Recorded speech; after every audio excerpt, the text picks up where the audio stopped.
Mr. Broughton, you came in contact with a sergeant who worked at Area 51. Yes, I was on an American television program called Mysteries from Beyond the Other Dominion, and at the end of the program they gave my telephone number.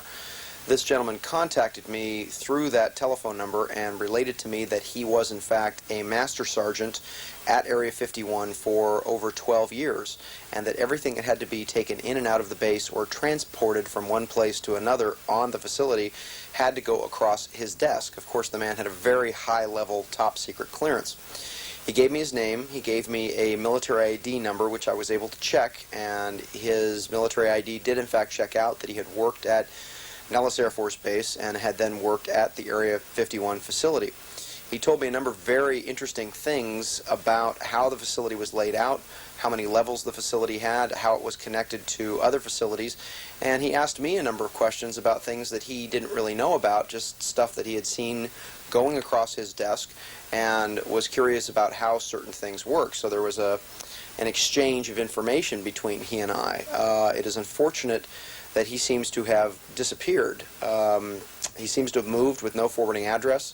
His telephone number no longer works. I was in contact with him for quite a period of time, and then the man simply vanished.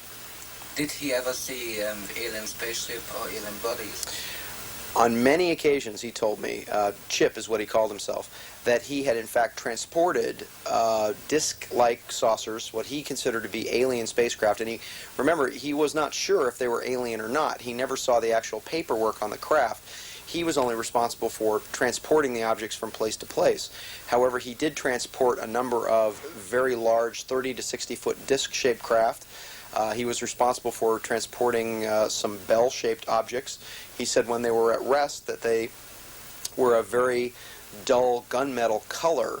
He did, in fact, witness on a number of occasions the tests of these craft, because they would have to cart them out to a certain place and then they'd take them off, and then the objects would then fly around. And he was asking me how something that looked so dead and so lifeless could then glow up the way that it did, and the metal on the ship would actually look as though it was alive. As far as the alien bodies were concerned, he told me that Area 51 had 5 underground levels to it. This was confirmed by 3 other sources that I had at the facility.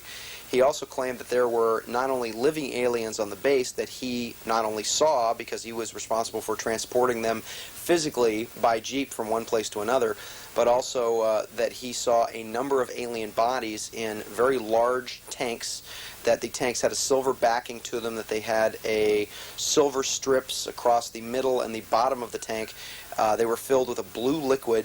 He said that he personally saw 5 different tanks that had these alien bodies in them, the classic little gray bodies, the 3.5 to 4 feet tall, but that they also had 4 humanoid aliens that were had blondish and reddish hair.